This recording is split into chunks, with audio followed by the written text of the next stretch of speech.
I was accused of writing wild lines. That was my crime. Greater Manchester will not be taken advantage of if I'm there. All our police forces are broken. I want criminals terrified of the police. You're a community leader. Who told you you're a community leader? The second you apologise, they smell blood. We can end rough sleeping in Greater Manchester in 1 year. We'll clamp down on begging you. There'll be no begging you in Greater Manchester. I take responsibility if people OD in our hospital. Stop struggling, you muppet. No, come and have a go if you think you're hard enough, because I'm uncancelable.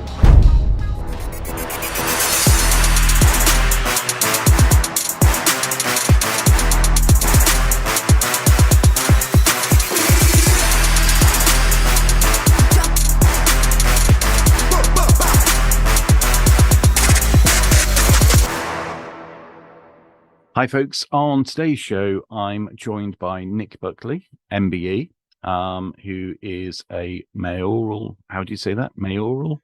Yes, something like that. Mayoral candidate for Greater Manchester next year in 2024. I think that'll be in May, if I'm correct. Yes, 2nd of May. Nick, just tell us about yourself, please. Yep, sure. Nothing special. Kid who grew up on a council estate, didn't go to university, had lots of jobs, been self-employed for quite a bit, and then fell into a career. And that was about 20 years ago. I got a job at Manchester Council, working with young people, stopping them getting involved in crime. And I excelled at it because I probably was one of those young people when I was a kid, just on the edges of criminality, making poor decisions, no role models at home, no father figure. And that led me down that path of crime reduction. Promoted a few times, ended up running Manchester City Centre in terms of reducing crime and antisocial behaviour, which was a big job. Then my team was made redundant in 2011. So I took redundancy and set up a charity to carry on that work, working with young people on the streets. And then we created a new project from that, working with rough sleepers in the city centre, getting them into accommodation. And then my life sort of changed 3 years ago with Black Lives Matter. Most people know me for that. I wrote a blog criticising the organisation, was accused of being a racist and a Nazi, was sacked from the charity I founded, mounted a fight back, a successful fight back, got my job back, got the charity back, made the board of trustees resign in disgrace. And then ever since then, I've been a campaigner for free speech. And then I started to dip my toe into politics, hence why I'm now standing for Mayor of Greater Manchester next year. When you say you dipped your toe into politics, didn't you just fall head first into politics with any kind of criticism, Black Lives Matter, or dealing with any subject like that? Yes, I mean, that's all politics. But then I went into trying to be a politician. Mm-hmm. So I think there's a little bit of a difference there. Yeah. When that happened, when you were effectively cancelled, this was from your own charity, and this is the charity that you formed yourself. Yeah. How did that feel? Devastating. For the first week, I was a broken man. My life was over. My reputation was in tatters. Personal friends had turned against me and sacked me from my charity. It felt like the world was against me. I had so many people online calling for my sacking, happy that I'd been sacked, signing petitions to have me fired. And this was all new to me. If you'd have told me before that something like that could have happened to me, I'd have laughed in your face. Can't happen to me. And then if you'd have said I'd have fallen apart, I'd have laughed again at you, thinking, you no idea who I am. Do you know how tough I am? My life, what I've gone through, what I've overcome. I'm tougher than hurty words online, but I wasn't as tough as I thought to begin with. But then your inner strength comes through, your inner courage comes through, and you say to yourself, I'm not having this. This is extremely unfair. This is this is unjust. So then through my cowardice, for that first week, I then found my real courage. It's changed me as a person, actually. And this sacking, this cancellation, came from from what sounds to me like quite a small sample of people making a complaint. relatively Yeah, speaking. yeah, it was 450 people signed an online petition to have me fired. Sounded a lot at the time, but when I mounted my fight back, we had 18,000 people sign a petition to have me reinstated. So that puts into some sort of context. But at the time, 450 people sounded a lot of people to me. In fact, interestingly, I mean, 450 people on an online petition about something that is considered to be quite as emotive as Yeah. that. It's actually surprising. You would have thought there'd be more, knowing perhaps what you know now, and our experience of online petitions and pressure groups and so on and so forth. You would think that there would be many more signatures. Perhaps you were considered to be sort of small fry. There were plenty of sort of bigger fish to be cancelled at that time. I think it's more likely my background that stops more people jumping on the bandwagon. It's very hard to criticise someone as a racist and a Nazi who spent 20 years working in diverse neighbourhoods, working with young people from every background, every religion. It's hard to accuse someone of being a Nazi when they use their own redundancy money to set up a charity to help other people. So I had, some luck on my side. Yeah. If I'd have been a banker, then everyone hates bankers. I'd have been vilified straight away. If I'd have been, a businessman or self-employed millionaire, the socialists all would have jumped on board. He's an evil capitalist as well. But they found it very hard to pinpoint what I'd done wrong. Nobody online, I asked these questions at the time, no one online could pinpoint what I did wrong and what I said wrong. What it really was about was I was accused of writing while white. That was my crime. Because I was commenting on a black organisation. That was my crime. The article I wrote on Black Lives Matter, well, even when I read it now, I think was extremely fair. I commented on what they wrote on their website, not a conspiracy theory website, not someone else's website, their own website. Mm-hmm. And then that's the first half of the article. And the second half of the article, I talk about how we're being divided as a nation and we need to come together. Black and white should come together. Muslim Christians need to come together. Gays and straights need to come together. We need to find common ground. We need to build community and society. And that was the second half of the blog. No one could point to anything I said that they disagreed with. It was, how dare you as a white man comment on a black organisation? It's difficult to navigate when you are effectively supposed to remain silent when things about you happen. It rather begs the question whether we should be commenting about any of these things for fear of being cancelled. Everybody should be commenting on everything and should have no fear of being cancelled. That's how we deal with bullies. That's how we deal with cancel culture. They can't cancel everybody. So the only cancel, I wasn't brave doing what I did. I was ignorant. I had no idea the blog I wrote would cause any waves whatsoever. So I didn't do this trying to be brave. But some people are brave and some people do stick their head above the parapet. And that's what I do now. I purposely don't avoid any subjects now. I will talk about everything. I'm a lot more forceful now than I was 3 years ago in my writing and in my opinions. So, my philosophy is now, come and have a go if you think you're hard enough, because I'm uncancelable now. Mm-hmm. I've shown people how you beat cancel culture.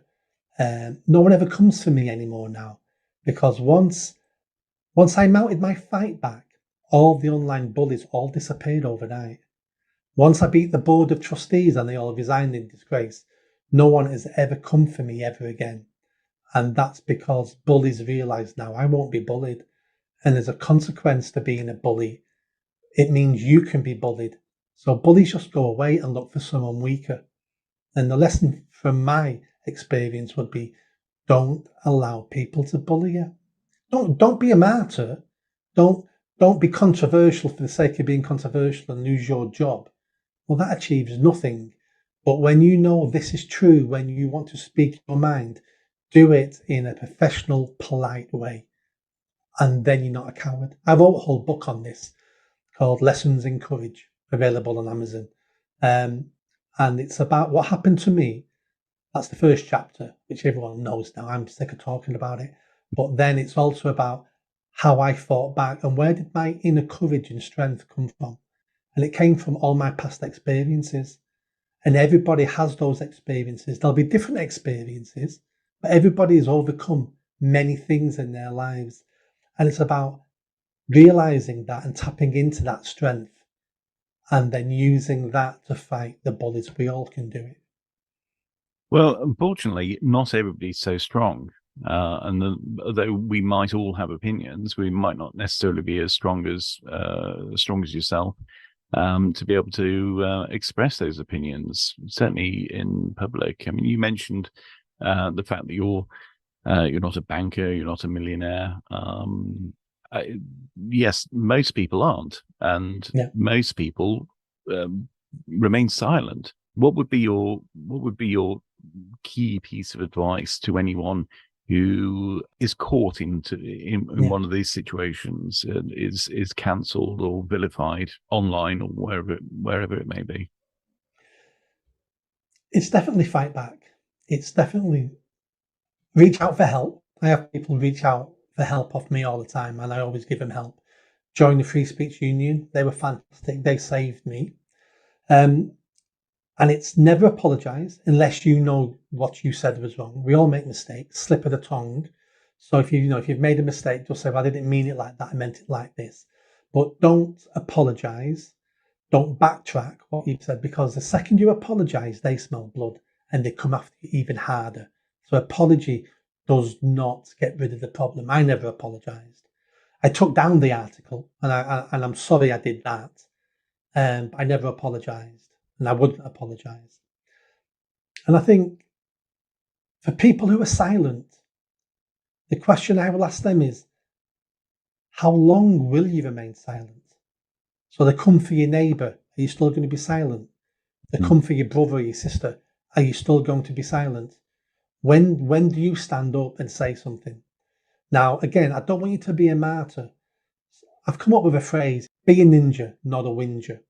We have too many people who are moaning about the state of affairs in the country, but won't say anything and won't do anything. A lot of them won't even vote because they can't be bothered. So stop being a whinger, be a ninja, which means fight back without anyone knowing you're fighting back. There's things you can do online, share a tweet, have an anonymous account, ask a question at a diversity training at work. There's things you can do without losing your job. That then gives somebody else next year a little bit of courage for them to say something or do something. And if everybody in the country just did a tiny, tiny bit and you add all that up, that's a tsunami waiting to crash upon the woke and the authoritarians. Doing nothing and being silent isn't an option. It's fight back and fight back sneaky. That's my advice. Sneaky, indeed. So where's that taking you? I mean, how has that formed your political outlook? It's made me more outspoken, but I was always fairly outspoken in the first place. It's not changed what I believe or what I think about or my opinions or my views. It's made me express them more. And it's made me want to express them more to a bigger audience, because from my experience, and again, my experience may be wrong, but from my experience, the vast majority of people agree with me with almost anything I say.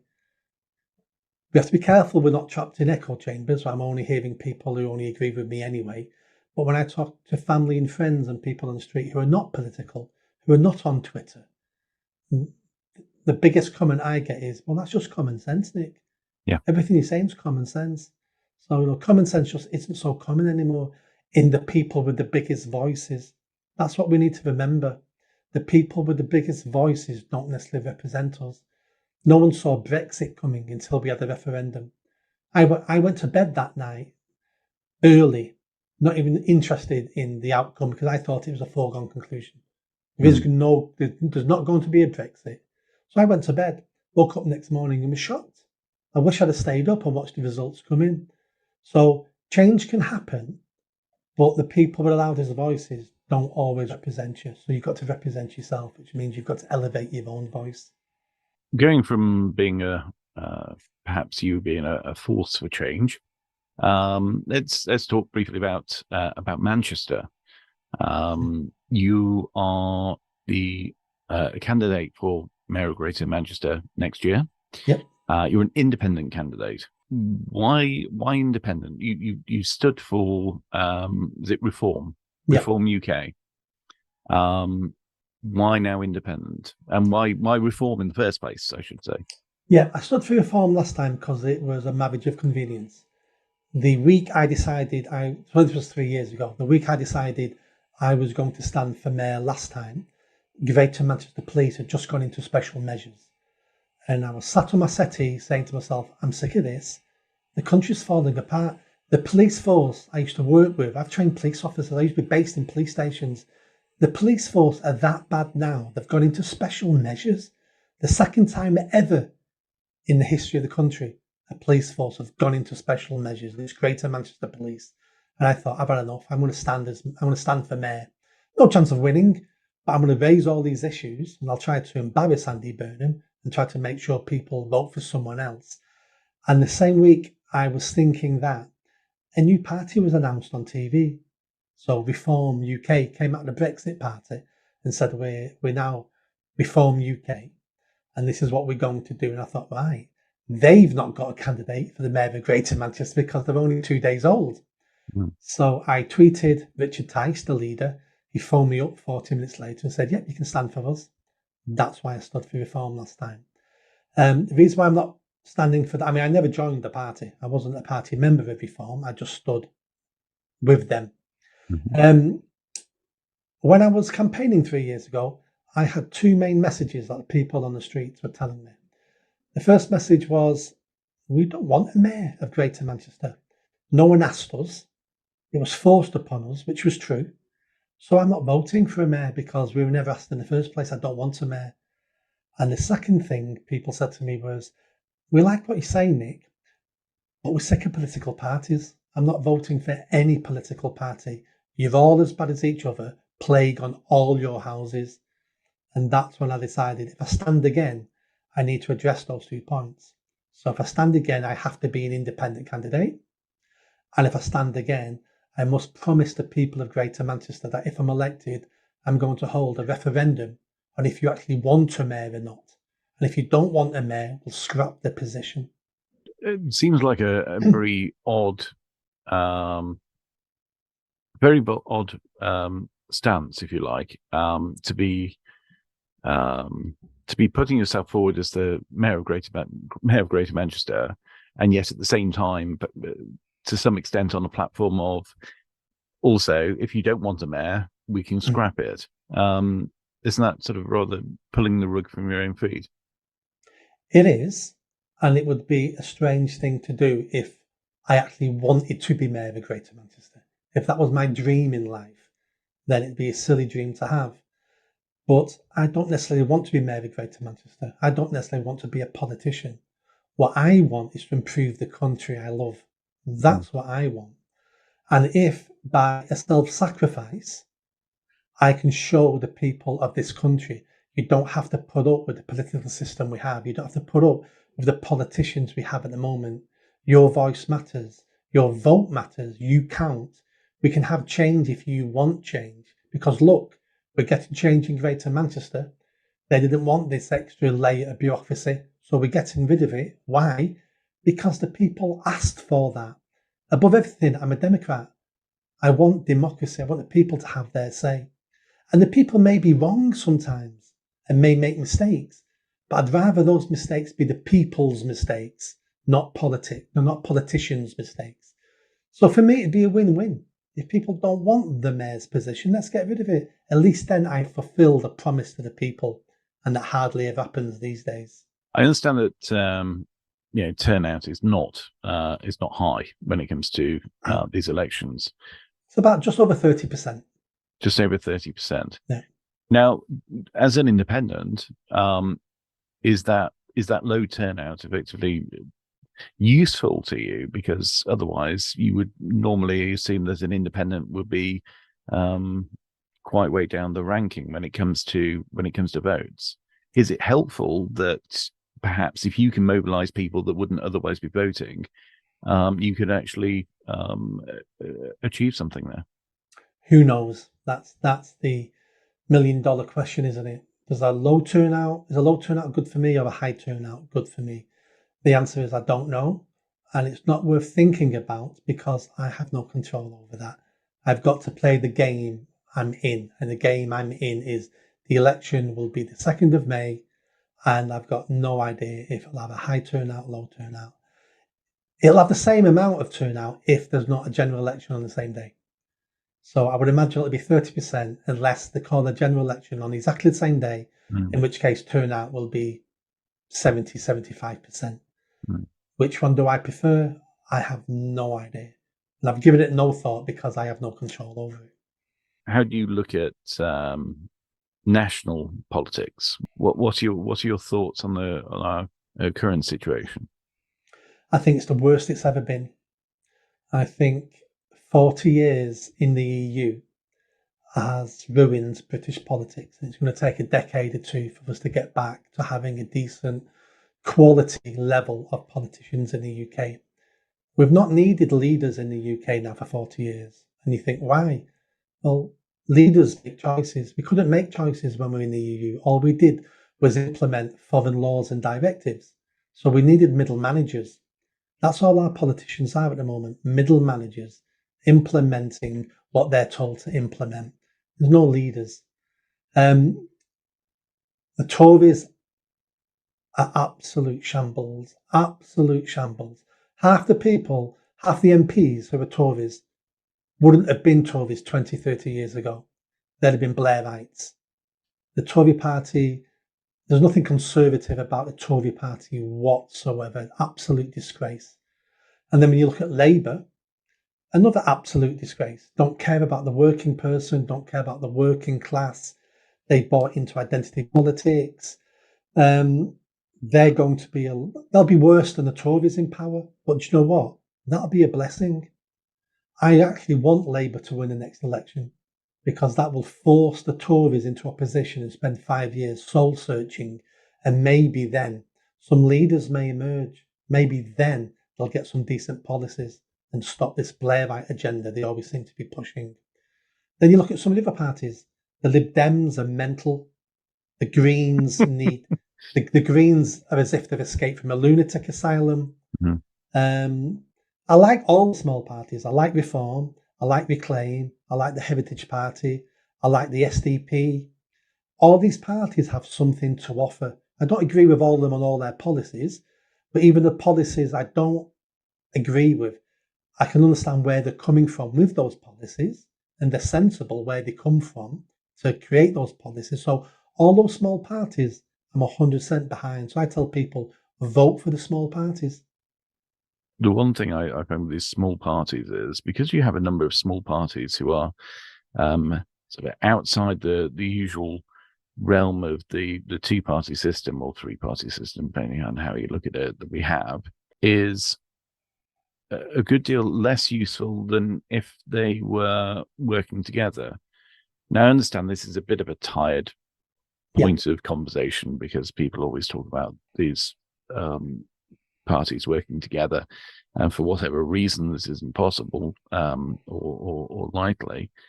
But in the event of, for example, proportional representation being introduced, if that were to ever happen, then we could be in a situation where smaller parties with support could then work together post-election to create coalitions that will form governments. Yeah, 2 points there. So small parties and our first past the post system. So small parties will not join together because they're individual parties with individual leaders. And to be a leader of a political party, you have to have a certain type of character, and that character isn't sharing power, sharing leadership. And that just goes with being a leader. To make a difference, the small parties don't have to join together. They should work together and cooperate, such as, we're going to stand an MP here, so please don't stand one. and then you tell us where you're going to stand one and we won't stand there. That makes perfect sense, but joining together doesn't. Then our first past the post system, I'm not convinced on PR. Even though our system at the moment and our politics is absolute dire at the moment, it's served us well over hundreds and hundreds of years. We would be very brave or very foolish to start tweaking with our political system, not knowing how it's going to work out. This is a blip in time at the moment with what we've got. It will sort itself out. Parliament will sort itself out. New leaders will come to the fore. Do we need to start a new system that gives outsiders and small fringes more power than they deserve? I would say probably not. Those small parties can have an influence. I mean, the biggest influence any party's had recently is UKIP. UKIP had one MP and forced a referendum that made us leave the EU. So small parties can have an influence. What they need to do is scare parties, and then parties then will steal their policies. So, the Tories stole the UKIP policy of a referendum because they were losing votes and were scared of not winning the next election. That's how you change the major parties, because all politicians ever want is votes. They don't care. Most politicians don't care about any of the policies they're implementing. They don't care about the future of the country. Their job as a career politician is to stay a career politician. They only care about votes. And I'm not saying that in a derogatory type of way. I'm saying that in a factual, common sense type of way. You need to understand the beast if you're going to tame or control the beast. Politicians want votes. So let's make sure they do as they're told by tempting them with votes. That's why they will do the policies they think people will vote for. It's up to the small parties to be more along the lines of pressure groups, to pressure Labour, Tories, Lib Dems to steal their policies and implement them. And for my election as mayor, let's say I come second or third. I want the Tory party or any other party saying to themselves, did you see what that nobody in Greater Manchester achieved? That one-man band with no money, he got 25% of the vote. He didn't win, but what could we do if we took his policies? Because they're obviously popular. I would take that as a win, because I don't want necessarily to be a politician. I don't want a pat on the back. I don't want to be congratulated. I just want my country to be better. And if I've got the right policies, then I'll say it now. Anyone's entitled to have my policies and take them. It's free. They're like open source software. Just take them. I don't mind. I just want my country better. I fear that might be a danger that, when we talk about policies, that's not necessarily actions, is it? So somebody's policies, something that they say they'll do, or even if they see in the polls that the electorate like a particular policy that another party or another person has, and they adopt that, just because they say it doesn't necessarily mean that it's something that they're going to follow through with. No, absolutely. And that comes down to the old Arabic saying, fool me once, shame on you. Fool me twice, shame on me. Why does anyone at the moment believe the Tory party is going to get a grip on immigration? They tell us every 18 months, we're going to get a grip on this. They've been in power 13 years. And the people keep falling for it. It's shame on the people for being idiots, for keep voting for the same party who keep telling you what you want to hear and delivering nothing. So stealing my policies is fine, take them, and then you may win an election with those policies. But then if you don't do anything about those policies, then the people should have learned a lesson and not vote for you again, no matter what you promise.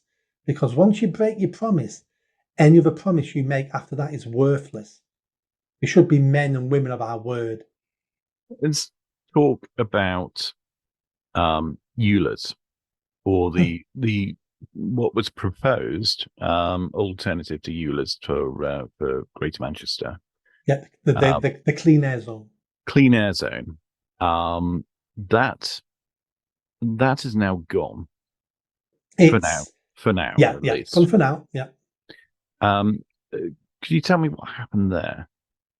Yeah, so about 4, 5, 6, 7, 8, nearly a decade ago, the government was forced into looking at clean air zones across the country because a charity called Client Earth took the government to court and won their court case by showing that the Tory government, was not living up to EU directives.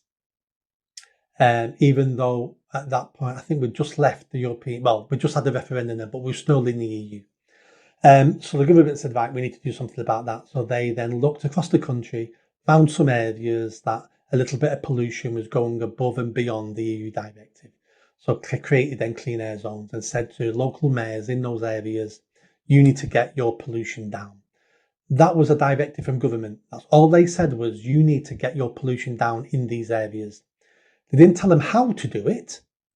That's up to you. We're going to give you some money, but you need to reduce it. The first thing is, why are we following EU directives? We're not in the EU anymore now. We can ignore them. But let's say we want to get cleaner air, which nothing wrong with cleaner air. The Mayor of Greater Manchester, Andy Burnham, looked at the data, which was about Greater Manchester is 10 local authority areas. Only 7 or 8 of them failed the air quality. And they only failed in 1 or 2 spots. And those spots were trunk roads going into the city centre. So that's all he had to address, was some trunk roads. Mm-hmm. He didn't. He then got 2 other councils who had clean air to sign up to the scheme. And he said, we're going to roll out a clean air that covers the whole of Greater Manchester. There's parts of Greater Manchester which is countryside. Sheep, cows, fields, and it covers the whole of Greater Manchester. He then said, and we're going to charge commercial vehicles to drive in Greater Manchester if their engines don't hit a certain level, which is basically anything that's not a brand new vehicle. And no one had heard about it. He did a consultation during COVID. On just under 5,000 people were engaged in the consultation. And most of them were from organisations like Cycling for Britain, and it was basically a setup. Right.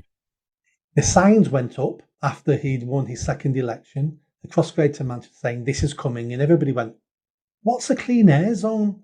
People Googled it and went, "You're going to charge vehicles for driving? Our prices in shops are going to go up." And then he lost his bottle and he suspended it. Sent it back to government, and a couple of weeks ago he announced he's not going to implement it while he's mayor. Now, Very clever words that.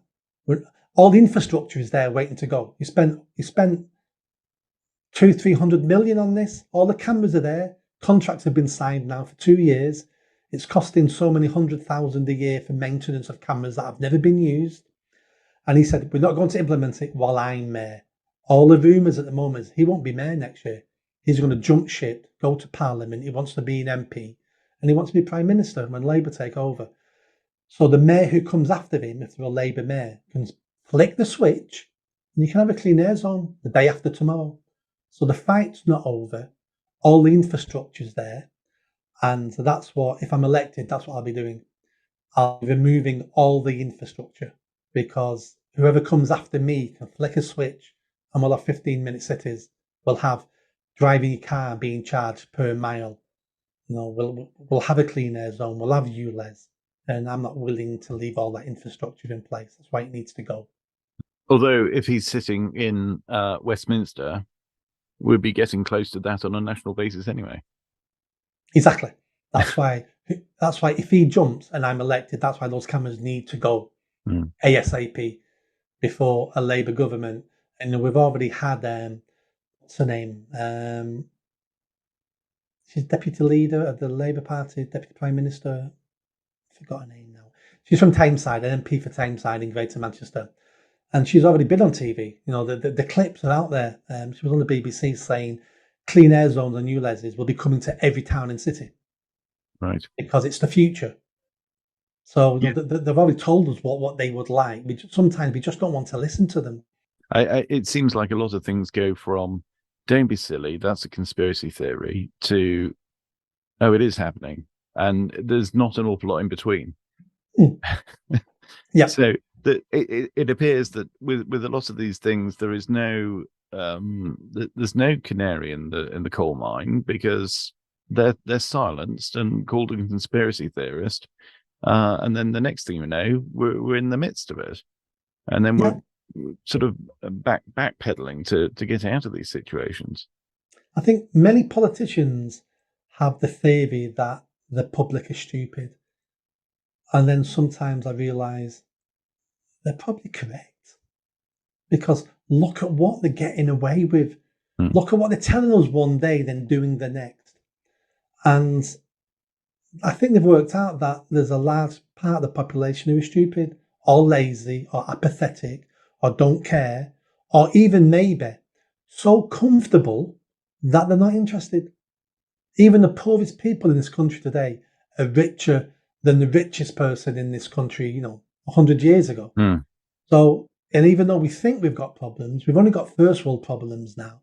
So maybe a lot of people are so apathetic because we've never had it this good before. Mm.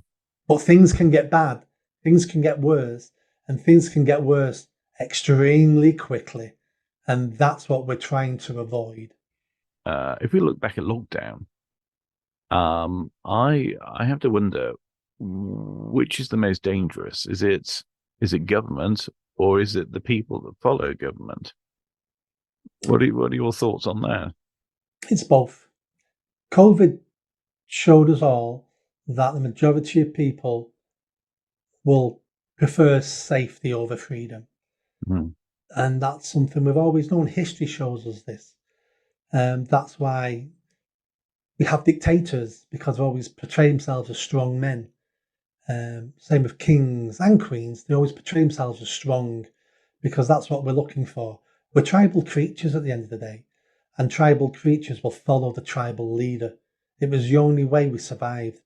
And tribes and individuals and people who couldn't follow a tribal leader didn't survive and didn't reproduce and didn't pass on their genes. So we're genetically programmed to follow a leader. And if you take that to the nth level, that's what religion's about. That's what God's about, following an even bigger leader than your tribal leader. So we are programmed for that.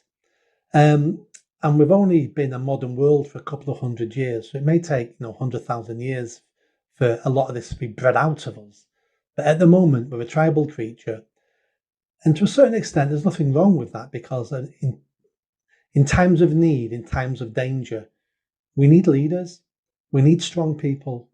We need people who are willing to commit violence, because the people against us are committing violence. We don't win wars by singing Kumbaya and voting on which city should be bombed. We win wars and we stay alive by either electing a leader or having a system in a society that creates leaders, such as the toughest man, the biggest man, the cleverest man or woman. So the people will follow the leader. But what COVID showed me was how cowardly our leaders are at the moment, how cowardly our politicians are, because not our prime minister, all the government, the opposition, nobody wanted to make decisions. They got all the decisions that were made by scientists and groups of people, and that's not what a leader does. A leader looks at the evidence, looks what's around them, and makes the best decision they can at that time. Then sticks with that decision until things change, and then takes responsibility for that decision. What we had was a load of cowards who were worried about articles about how many people were dying, and so let's do anything that looks like we're doing something. And it was everything they did was wrong because they were cowards. And why were they cowards? Because we spent 40 years employing and electing middle managers to run our country, because we was an offshoot of the EU. We didn't need leaders, we needed middle managers, and we paid the price for that. I think it's funny you should say that, because I was just thinking then when you said that, people being cowards, not able to make their own decisions and relying on advice from others, especially in a situation where nobody really knows what's going on. Nobody giving any advice has probably any more of a clue than anybody else as to what's happening. But that middle management thing makes me think of organizations, public sector organizations, where for the cost of millions and many millions across the country, management consultants, new graduates, usually are bussed in to make decisions and put together proposals, all so that those managers, those executive officers and such like, don't have to take responsibility for anything that they do, because they can always turn around and say, well, actually, this was based on the advice that we had from the firm that we had in for such a thing, and they can absolve themselves completely. That's why they do it. So if something goes wrong and there's complaints, they can go, well, we did our best. We got this fantastic outside consultant in to look at all that, and they're an expert. And that's what they recommended, and that's what we did. And it's just a get out clause for senior management, especially in the town halls. And we should be asking, well, if you need an external consultant, why do we need you? What are you doing if all you're doing is employing other people to have the information, the knowledge, and make the decisions? We don't need you then, do we?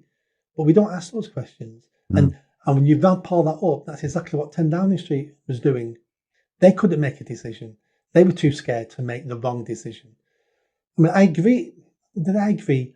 I went along with the first lockdown for the first couple of weeks because you looked at TV, it looked scary in China and Italy, and it was new. We'd not had a pandemic, or we thought we'd not had a pandemic before in my lifetime.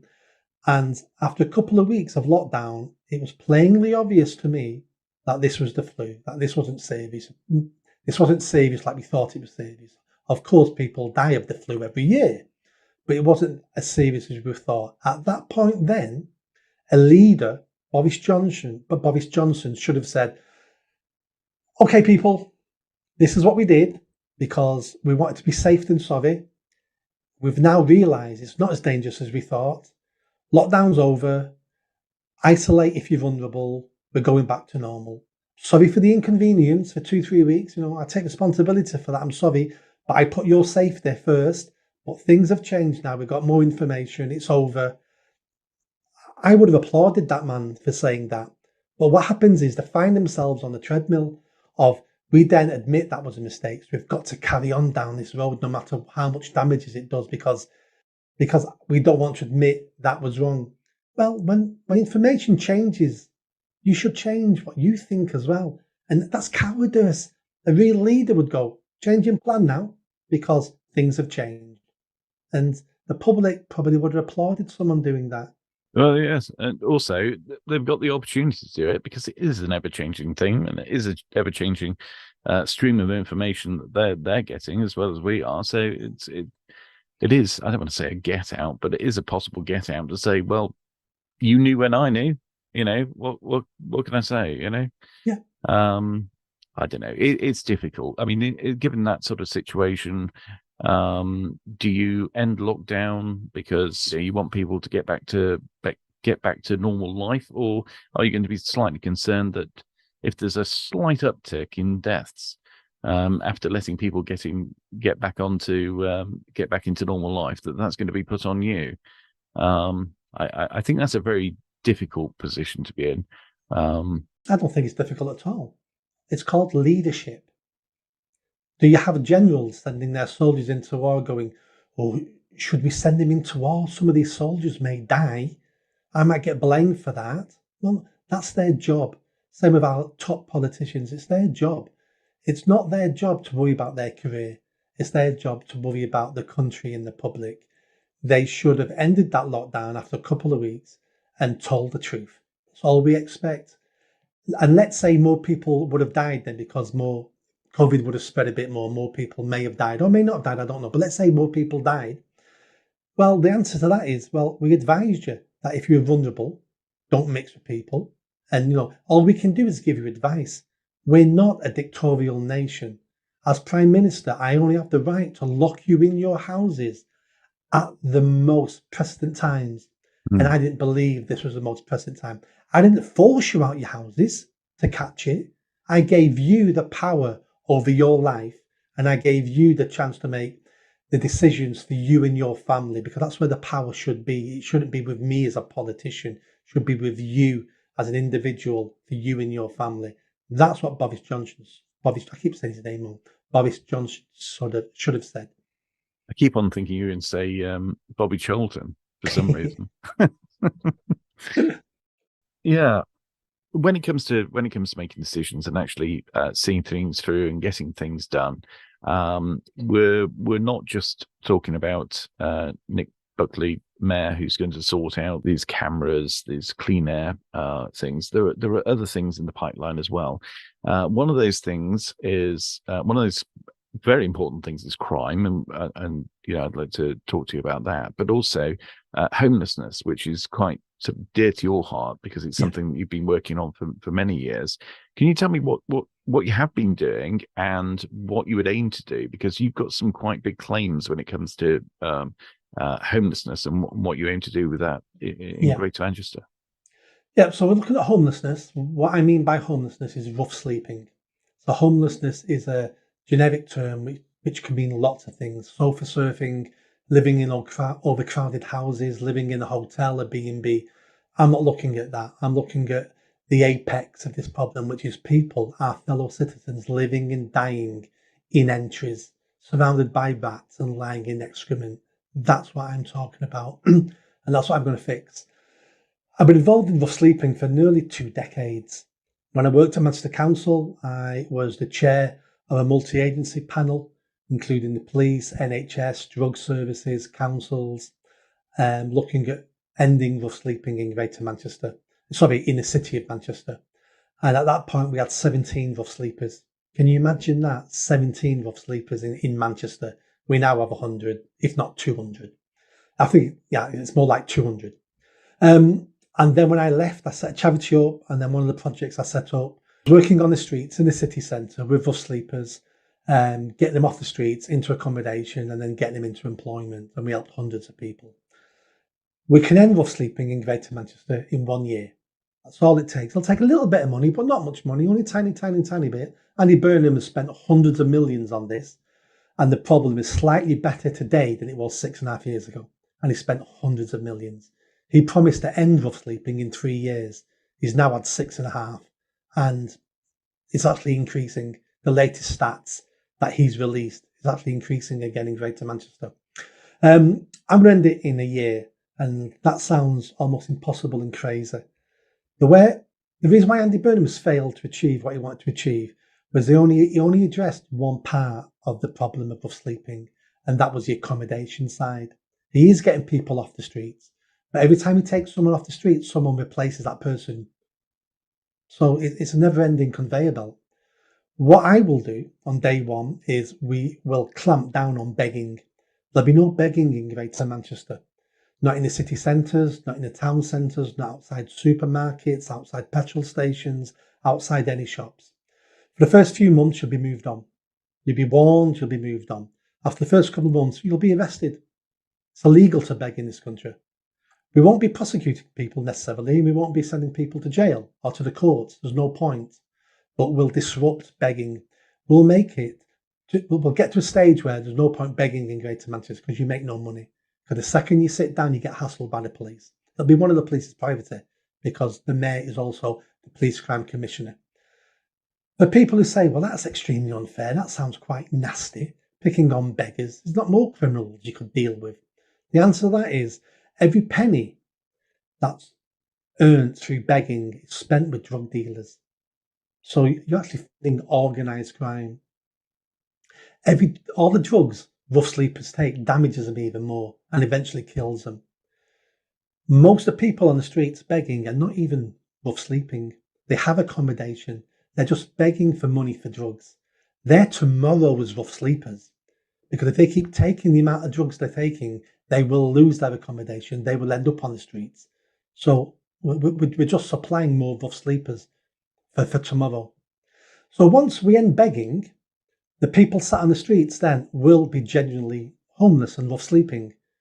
They'll have less drugs in their system, which means they're easier to work with, which means they're more likely to take help and support we'll offer them. I'm going to create a series of hostels across Greater Manchester, only about 6. That's how many we're going to need. Disused warehouses, we're going to fill them with garden sheds, and each shed will be an individual living pod. So with a door, storage area, TV, and then we can move people off the streets into them on day one. It doesn't matter what their issue is. So at the moment, we'll go out and we'll speak to people, do you want accommodation? And if they say, yeah, it's like, oh, you've got a dog. There's only a couple of hostels in Greater Manchester that will take dogs, so we can't help you today. Or you're a drug user, you know that you can't take drugs in this hostel. Well, I'm going to take drugs tonight. Well, that hostel won't let you in. These are the barriers that are stopping people getting off the streets and into accommodation.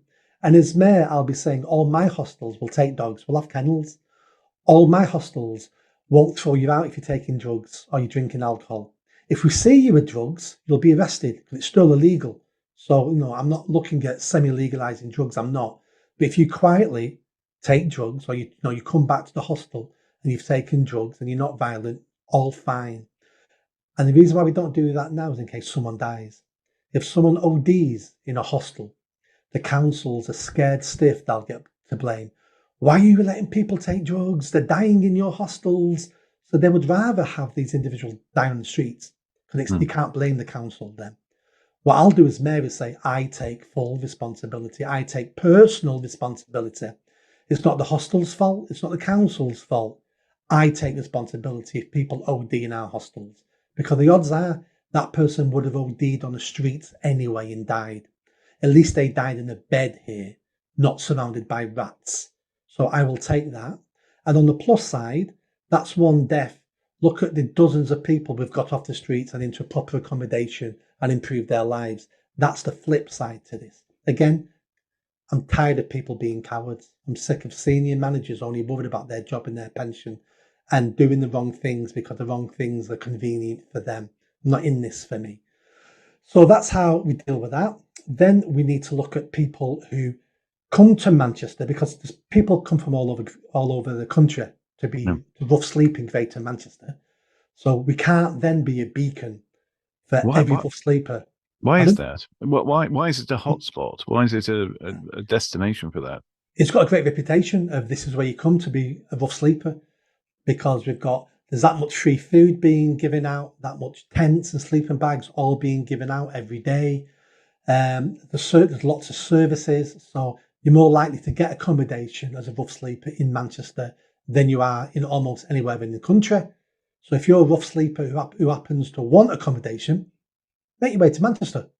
You're more likely to get accommodation. So there's a pull factor here, pulling people into Greater Manchester. And that's unfair on the taxpayers of Greater Manchester. We shouldn't be paying the bills for other councils across the country who don't do their job and send these people to Manchester, Greater Manchester. So what I'll be doing, I'll be looking at taking individual councils to court. We'll be invoicing them. So Greater Manchester will say, we dealt with Joe Bloggs, who comes from Coventry, lived in Coventry all his life. And he's now turned up at Manchester and we've dealt with him here. So we'll send an invoice to Coventry Council for 80, 90 grand, because that's what it'll cost. And then they won't pay it and we'll take him to court. And we'll start embarrassing councils and we'll embarrass the government and say, this is what needs to be done. The reason why we have a problem across the country is because councils won't do their jobs. And as national government, you need to set up a system where you start rating councils on how quickly they get rough sleepers off the streets. And then you need to start fining councils who are failing. That's how we get councils to do better. And that hopefully will stop the flow of people into Greater Manchester. Otherwise, it's a never-ending story. And again, Manchester Council, if we've got people who are foreigners who turn up in the country and end up rough sleeping in Greater Manchester, we need to take the Home Office to court, because I want the money of the Home Office. You allowed this person in the country. You gave him leave to remain. This is a Home Office problem. We want 80 grand off you because we just helped Ali Hussein into accommodation and got him off the streets. This is a bill for you for the Home Office. Greater Manchester will not be taken advantage of if I'm mayor. And if I'm successful in some of these cases, other towns, other cities will go, right, we can start charging failing councils for sending us their broken people. That's one of the ways we change this across the country as well.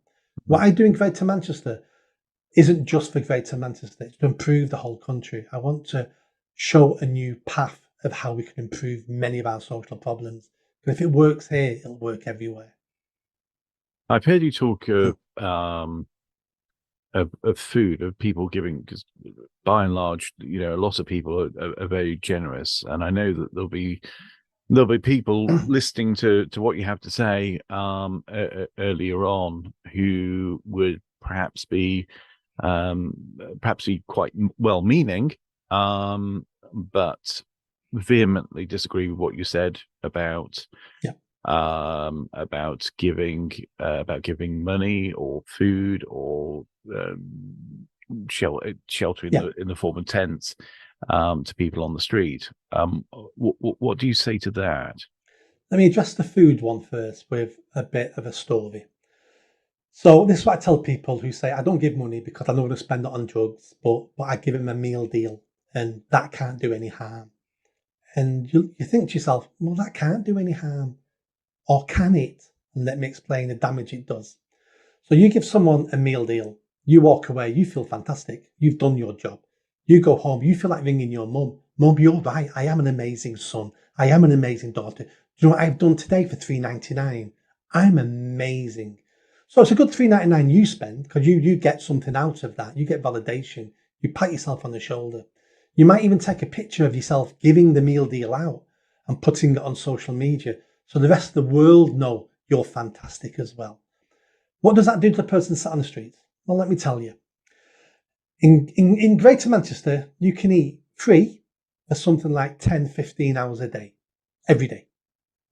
If you map where all the hostels are, all the outreach centres, all the community centres, you can eat between 10 and 15 hours a day, depending on the day of the week. No one is hungry in Greater Manchester. No one has ever been hungry in Greater Manchester when you're a rough sleeper. In fact, they're giving far too much food. I've sat down with individuals who have got a black bin bag next to them and say to me, do you want a sandwich, Nick? Well, no, thank you. Why? Well, I've got 17 sandwiches here because people keep buying me meal deals. And I've had the Mars bar and I've had the can of Coke, but I've got far too many sandwiches and they're all going in the bin in a minute. But I thought you might want them. They're all unopened. It's like, no, thank you. So no one's hungry. But giving someone a meal deal, that stops them seeking out a hot, healthy meal that day in one of the centres. And it's only when we get people into those centres that the social workers and the support workers can start speaking to that individual, unpicking some of their problems, working out how they can get them help and support to get them off the streets. Those conversations take weeks and months to unpick some of these problems. So what you must understand is every time you give someone a meal deal, all you've done is stop that person getting help and support that day. That's what you've achieved. Yeah, I think people are. I think some people are very aware of what may well happen if they give somebody money. I think that rather goes without saying. But yeah, it's interesting to look at that aspect. So effectively, if you give somebody the food that they would otherwise get in a place where they would get other support, then they are going to miss out on that support. They are. And I say to those people, I want you to help. You're a kind-hearted person. I want you to help, but that's the wrong way to help. How you should help, if you're time rich, then volunteer at one of the centres. And they may want you to make toast in the mornings. And you might think, well, what's the point of that? Well, if you spend an hour and a half making toast for everyone coming in the mornings, that means the support worker doesn't have to make the toast. That means the support worker can sit on the tables when people are eating and can have informal chats with them and find out who's new and who needs help. So you making toast is giving a professional support worker the opportunity to do more good by speaking to people. Now, if you're time poor, well, instead of spending £4 on a meal deal, why don't you set up a direct debit to give £4 a month to one of the support centres? Doesn't sound a lot, but if a couple of hundred people did that, that £4 might pay for 50 people's breakfast on a day. That means something. That gets them in the shelters. And all these shelters are always short of money. That does something. You can still go to bed at night knowing you helped, you did something that was positive and productive. And then people, talk about sleeping bags and tents. So let me tell you about tents. 5, 6, 7, 8 years ago, working in Manchester City Centre, opposite Piccadilly train station, big piece of grassland, and we had a mini tent city there. And my team were visiting there almost every day, trying to get people to accept help and support so we could move them on. One day we were there, and there was a young lad there. We asked him how old he was. He said, I'm 19. And my staff went, fantastic, 19. If you're under 25 in Greater Manchester, we can get you accommodation that day. If you're over 25, it can take a few days. So once we understand you're under 25, it cheers my staff up, because it's like, we're going to get a victory today. And that's what keeps them going, because we have many failures. But when you get a victory, that keeps you going for the next couple of weeks, knowing you're not going to help anybody. And he said, I don't want accommodation, thank you very much. We went, no, we could get it done today. But I don't want it. Why don't you want it? If I wanted accommodation, I'd go home. What do you mean you'd go home? I'd go home to my bedroom with my mum and dad. I live down the road. So what are you doing here living in a tent? He went, I started hanging around with these guys a couple of months ago, and they were sharing their drugs with me. So I used to come every day, we'd share drugs and we'd have a bit of a laugh, and I liked it. And then every now and again, I was too drugged up to go home, so I'd keep in one of the tents. And I'd go home every now and again for a shower, and see my mum and dad and stuff like that. And then one day, I was sat here out of my head, and this car pulled up, and this woman ran at me with 2 bin bags and threw them at me.